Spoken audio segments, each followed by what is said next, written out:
Hello students, अस्सलाम वालेकुम। उम्मीद है आप सब खैरियत से होंगे। लेक्चर नंबर 1 में हमने चैप्टर नंबर 3 इक्वेशंस स्टार्ट किया था। एक्सरसाइज 3.1 हम कर रहे थे, जिसमें हमने पहला टॉपिक किया था सिंथेटिक डिवीज़न। तो उम्मीद है आपको सिंथेटिक डिवीज़न बहुत अच्छी तरह समझ में आ गया होगा। आज भी हम एक्सरसाइज 3.1 ही करेंगे, लेकिन आज जो हमारा टॉपिक है वो है reminder and factor theorem.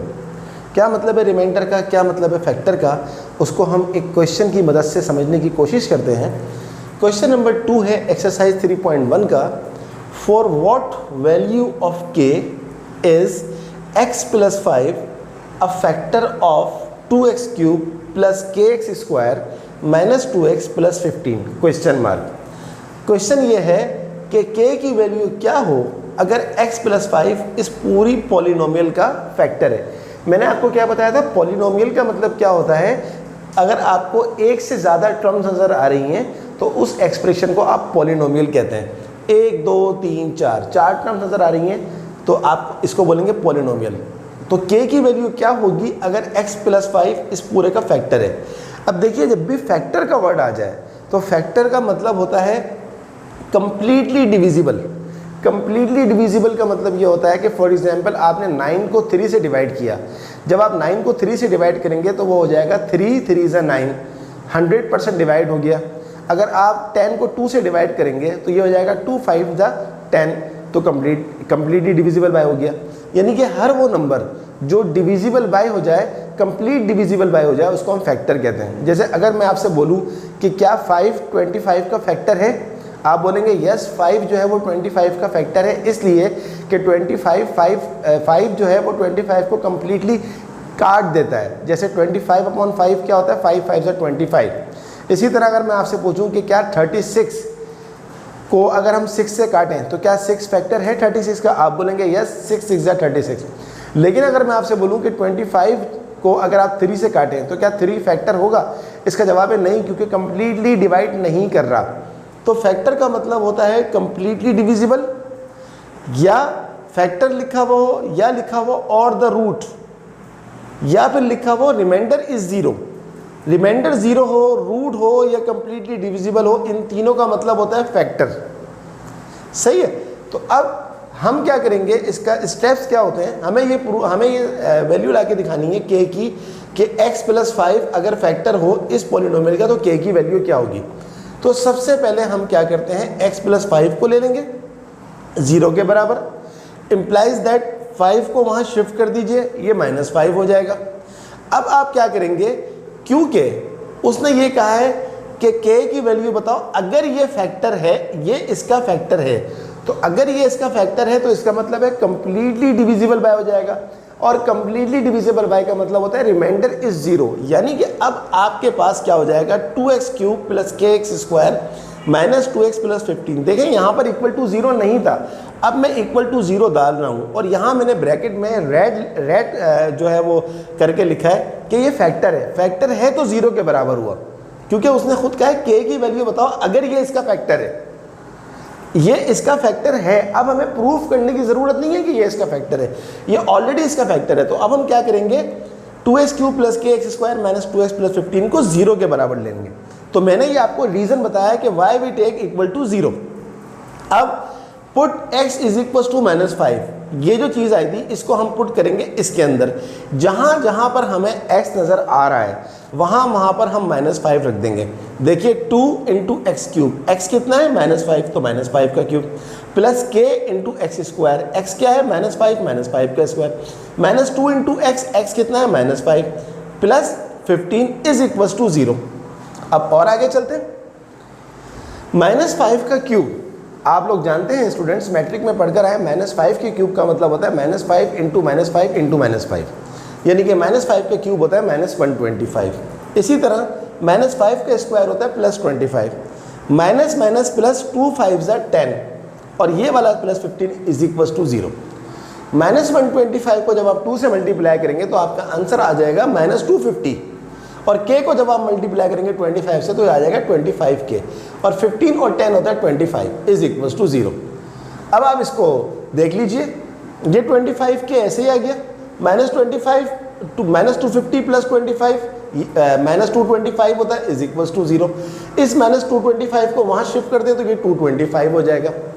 Hence आप 20, आपको तो k की वैल्यू चाहिए तो 25 यहाँ पर मल्टीप्लाई हो रहा है, वहाँ जाके 225 से डिवाइड हो जाएगा, तो 225 अपॉन 25 आपका आंसर आ गया 9। तो उसने क्या कहा था, for what value of k is k plus 5 is a factor of this. तो k की वैल्यू आपके पास क्या आ गई 9।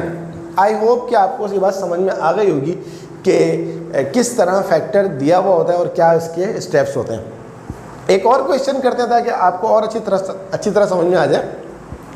इसी एक्सरसाइज का question number 3, prove that x minus 2y is a factor of 12x³ minus 31x² plus 2xy square plus 24y cube.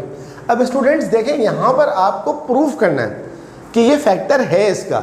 यहाँ पर उसने कहा था कि ऑलरेडी फैक्टर है तो आपने 0 के बराबर ले लिया था, बट अब आपको प्रूफ करना है। तो प्रूफ का मतलब होता है कि आपको 0 ला के दिखाना है। तो सबसे पहला काम तो वही करेंगे, हमें इसको प्रूफ करना है। तो x minus 2y is equal to 0 के बराबर ले लें, माइनस 2y को वहाँ ले जाएं तो x is equal to 2y हो जाएगा।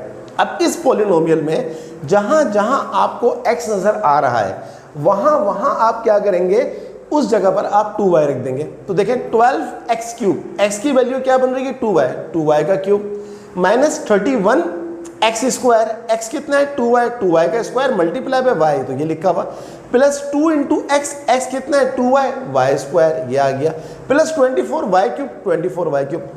देखें यहाँ मैं इक्वल टू 0 नहीं लिखूंगा। क्यों नहीं लिखूंगा? क्योंकि मुझे यहाँ पर 0 ला के दिखाना है। यहाँ मुझे प्रूफ करना है फैक्टर है। फैक्टर का मतलब क्या बताया मैंने आपको कि जिसका रिमाइंडर 0 आ जाए। अब ला के दिखाते हैं 0 हम इधर।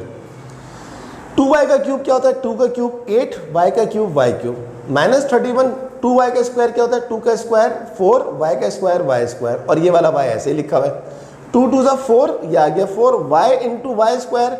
जब बेस सेम होती है पावर्स ऐड हो जाती हैं। ये आपके पास y स्क्वायर है और ये आपके पास y1 है, तो 2 + 1 फ्री हो गया और 24y क्यूब। अब 12 को अगर आप 8 से मल्टीप्लाई करेंगे तो 12 8 ज़ा 96y क्यूब।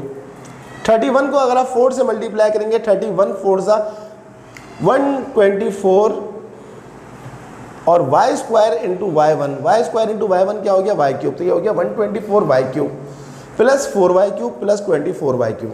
अब आप देखिए सारे जो प्लस वाले y क्यूब है उन सबको ऐड कर दीजिए। 96 प्लस 4 प्लस 24, इसको और इसको अगर आप ऐड करेंगे 124y क्यूब, और ये 124y क्यूब माइनस का ये लिख दिया। इन दोनों को कैंसिल आउट करें, आंसर आ गया 0। हैंस हमें लिखना क्या है, hence x minus 2y is a factor of this, क्योंकि आंसर 0 आ गया। तो जहां प्रूफ करना है वहां 0 लाके दिखाना है, जहां वैल्यू मांग रहा है वहां पर आप इक्वल टू 0 रख लेंगे। आई होप कि आपको ये बात समझ में आ गई होगी। चले एक और क्वेश्चन कर लेते हैं इसका। Question number 4, show that 3 is a root of the equation x³ minus 6x square plus 5x plus 12 is equal to 0। अब ये एक इक्वेशन है, ये एक पॉलिनोमियल की फॉर्म में दी हुई है, लेकिन यहाँ पर इक्वल टू का साइन है तो ये इक्वेशन आपको दे दी। अब आपको ये प्रूफ करना है कि 3 इस पूरी इक्वेशन का रूट है। मैंने आपको क्या बताया कि रूट हो या रिमाइंडर 0 हो या कंप्लीटली डिविजिबल बाय हो, इसका मतलब फैक्टर ही होता है। तो असल में ये क्या लिखा हुआ है, show that 3 is a factor of the equation. तो इसलिए अब आपने वही काम करना है जो काम आपने यहाँ किया, जो काम आपने यहाँ किया। आपको ऑलरेडी 3 दिया हुआ है, तो इस पूरी इक्वेशन में जहाँ जहाँ आपको x नज़र आ रहा है वहाँ पर आप 3 पुट कर दीजिए। तो ये आपका आ जाएगा x का क्यूब यानी कि 3 का क्यूब माइनस 6x स्क्वायर यानी कि 3 की स्क्वायर प्लस 5 इंटू एक्स यानी कि 5 into 3 plus 12 is equal to 0। 3 का क्यूब होता है 27, 3 का स्क्वायर होता है 9, 9 6 ज़ा 54, 5 3 ज़ा 15 और ये 12 ऐसे ही आ गया। फिर ये 27, ये माइनस 54, 15 और 12 कितना होता है प्लस 27, फिर प्लस 27 क्या हो गया 54 हो गया, और ये वाला माइनस 54 दोनों कैंसिल आउट हो गए, आपका आ गया 0। हैंस प्रूफ, या आप ये भी लिख सकते हैं hence it is proof that 3 is a root of x³ minus 6x square plus 5x plus 12 is equal to 0। This is our answer.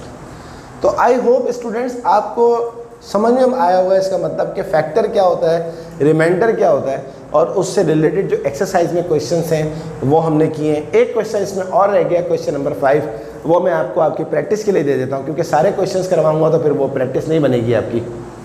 चलें, तो ये हमारा टॉपिक जो है रिमाइंडर एंड फैक्टर थ्योरम का ख़त्म हो गया है। अब मैं आपको एक छोटा सा जो है वो टॉपिक और कराना चाहता हूँ, फिर नेक्स्ट क्लास में इंशाल्लाह एक्सरसाइज ख़त्म हो जाएगी।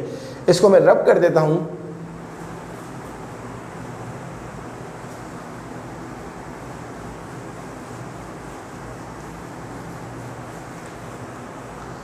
क्योंकि देखिए हमारे इस चैप्टर का नाम है इक्वेशंस। सबसे पहले तो मुझे ये पता होना चाहिए कि इक्वेशन होती क्या है। इक्वेशन को समझने के लिए मैं यहाँ पर दो चीज़ें लिखता हूँ।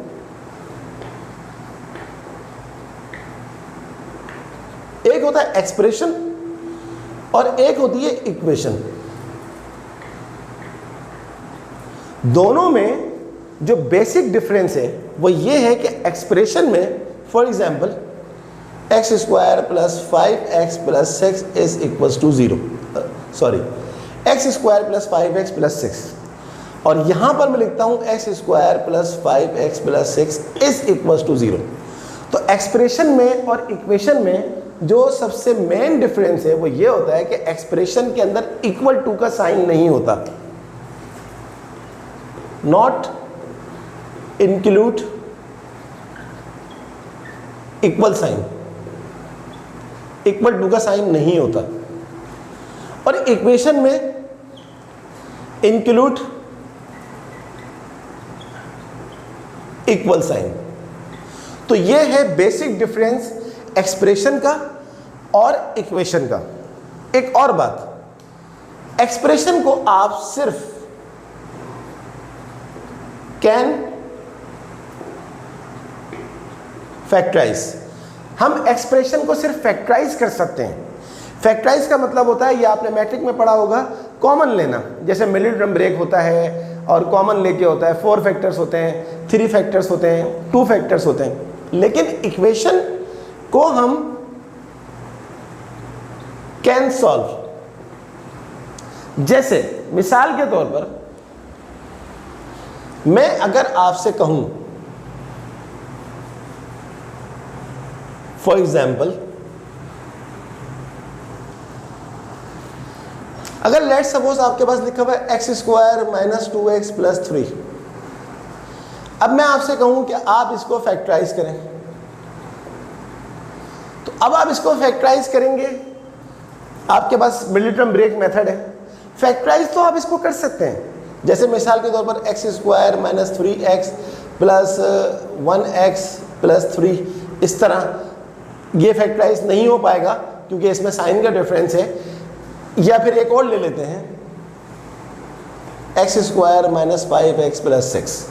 अगर आप इसको फैक्टराइज करें तो x square minus 2x minus 3x plus 6। अब इसको मैंने क्या किया, मिडिल टर्म ब्रेक किया, x मैंने कॉमन ले लिया तो x माइनस 2 माइनस 3 मैंने कॉमन ले लिया तो x minus 2 x minus 2 x minus 3। अब अगर मैं यहाँ पे लाके छोड़ दूँ तो ये मेरा 100% आंसर है। लेकिन कुछ स्टूडेंट्स बहुत बड़ी मिस्टेक करते हैं, क्वेश्चन में लिखा हुआ होता है फैक्टराइज, वो अपनी तरफ से इक्वल टू का साइन डालते हैं और फिर x की वैल्यू भी निकाल देते हैं, इस तरह करके x is equal to 2, x is equal to 3। देखें, ज़्यादा काम करना भी बाज़ दफ़ा गलत होता है। सिर्फ कम स्टेप्स करने के मार्क्स नहीं कटते, ज़्यादा स्टेप्स करने के भी, अननेसेसरी स्टेप्स करने के भी मार्क्स कट जाते हैं। आपको उसने कहा था फैक्टराइज करना है, आपको यहाँ तक ला के छोड़ देना था, बट आपने ज़्यादा सॉल्व किया। ज़्यादा सॉल्व इसको कर ही नहीं सकते क्योंकि ये एक्सप्रेशन है। ये क्या है? एक्सप्रेशन है। यहाँ लिख देते हैं, ये आपका एक्सप्रेशन है। एक्सप्रेशन के अंदर इक्वल टू का साइन होता ही नहीं है, तो ये हमने इक्वल टू का साइन क्यों डाल दिया? अपनी तरफ से काम भी एक्सेप्टेबल नहीं होता, लिहाजा बस ये इससे आगे सॉल्व नहीं हो सकता। यही हमारा आंसर है। लेकिन अगर लेट्स सपोज इसके अंदर मैं इस सवाल को चेंज कर दूं, मैं बोलूं x square minus 5x plus 6 is equal to 0, और अब ये उसी तरह फैक्टराइज हो जाएगा, x minus 2 x minus 3 is equal to 0, x हमारे पास आ गया, x minus 2 is equal to 0, x minus 3 is equal to 0, x is equal to 2, x is equal to 3। Yes, अब बिल्कुल सही काम किया है, पहले फैक्टराइज किया और फिर वैल्यू भी निकाली, क्योंकि ये इक्वेशन है इक्वल टू का साइन है, यहाँ पर इक्वल टू का साइन नहीं है, ये सिर्फ एक्सप्रेशन है, सिर्फ फैक्टराइज कर सकते हैं, इसीलिए यहाँ पर लिखा है not include equal sign can factorise only, can factorise only, but include equal sign can solve. Solve का मतलब होता है एक्स की या जो भी वेरिएबल दिया हुआ उसकी वैल्यू निकालना। आई होप स्टूडेंट ये बात आपको समझ में आ गई होगी बहुत अच्छी तरह से। अब हम एक आज की क्लास का एक आखिरी काम भी कर लेते हैं, फिर उसके बाद नेक्स्ट लेक्चर में उसे कंटिन्यू करेंगे। अब आपको पता लग गया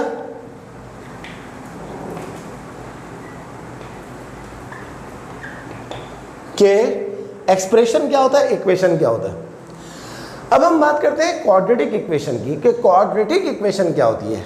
ऐसी इक्वेशन जिसमें वेरिएबल की हाईएस्ट पावर 2 हो उसको बोलते हैं क्वाड्रेटिक इक्वेशन। अब यहां पर वेरिएबल x है तो हाईएस्ट पावर 2 है तो ये क्वाड्रेटिक इक्वेशन है।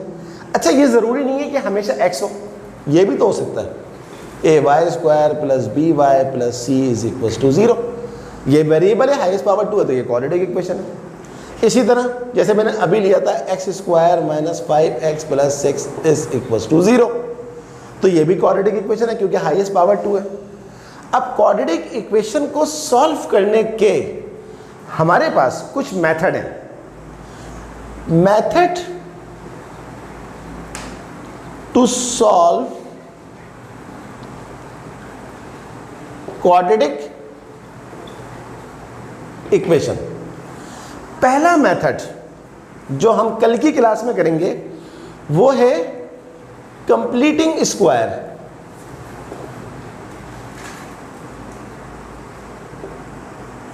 दूसरा मेथड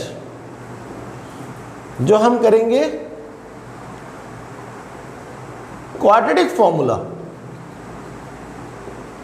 थर्ड मेथड है फैक्टराइजेशन। बट स्टूडेंट फैक्टराइजेशन हम नहीं करेंगे क्योंकि आप फैक्टराइजेशन से सॉल्यूशन मैट्रिक में कर चुके हैं। चौथा मेथड है ग्राफ। ग्राफिकल मेथड भी बहुत आसान है बट ये हमारे कोर्स में इंक्लूड नहीं है। हमारा जो है कंप्लीटिंग स्क्वायर और क्वाड्रेटिक फॉर्मूला है, ये हम जो है वो कल की क्लास में करेंगे। आई होप कि आपको आज की क्लास समझ में आई होगी। बहुत अच्छी तरह इनकी प्रैक्टिस करें। आप जिस भी बोर्ड के हैं उस बोर्ड के अंदर ये चीज़ मौजूद होगी। आप उनके क्वेश्चंस करें, समझ में ना आए तो मुझे कमेंट बॉक्स के अंदर ज़रूर बताएं और अपने फ्रेंड्स को, अपने फ्रेंड सर्किल में ये शेयर करवाएं और उनको भी सब्सक्राइब कर बोलें, ख़ुद भी सब्सक्राइब करें। ओके स्टूडेंट, अल्लाह हाफिज़।